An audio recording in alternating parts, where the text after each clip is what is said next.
多谢内容，再来关心开学的问题，当然要关心这个技能的介绍。今日高中以下学校拢开学，教育部以防疫为优先，规定学生入去学校进前爱先量体温。不过大家关心的焦点是技能，因为开学的头一天，技能的批发介绍起价，敢会影响到学生营养午餐的菜单，也是讲营养午餐敢会起价？校方是表示讲，这个菜单拢是开学前都已经审核通过，未改变啊。那营养午餐的介绍呢，目前嘛未起价。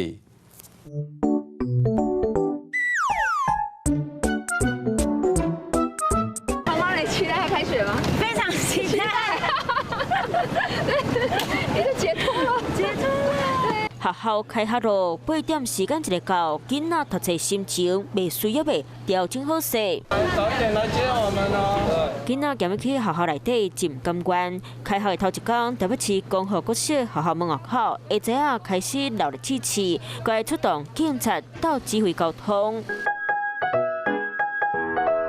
旁公共教理，囡仔上爱食这味，下仔上山国小电用灶骹，无用伫咧传囡仔中昼顿。不过开学头一天，就拄到鸡卵配合介绍起价，安尼囡仔营养午餐敢食着卵？尽可能是不会去动到菜单，很少供全蛋，除了蔬食日的时候，一般都是炒蛋跟蒸蛋。在价格上也有一个上限啊，期末会检讨，好看看说是不是在价格上已经不符合市场的这个采购的价格。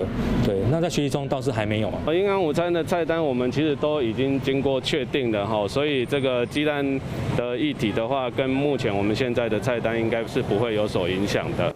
校强调，菜单和介绍拢是伫咧开学前就审过，所以今麦囡仔的餐费暂时会无要紧做调整。我是吴一璇，想要收看最新第一手的讯息，赶快加入华视新闻 YouTube 频道，按赞，开启小铃铛，最专业的主播群说新闻给你听。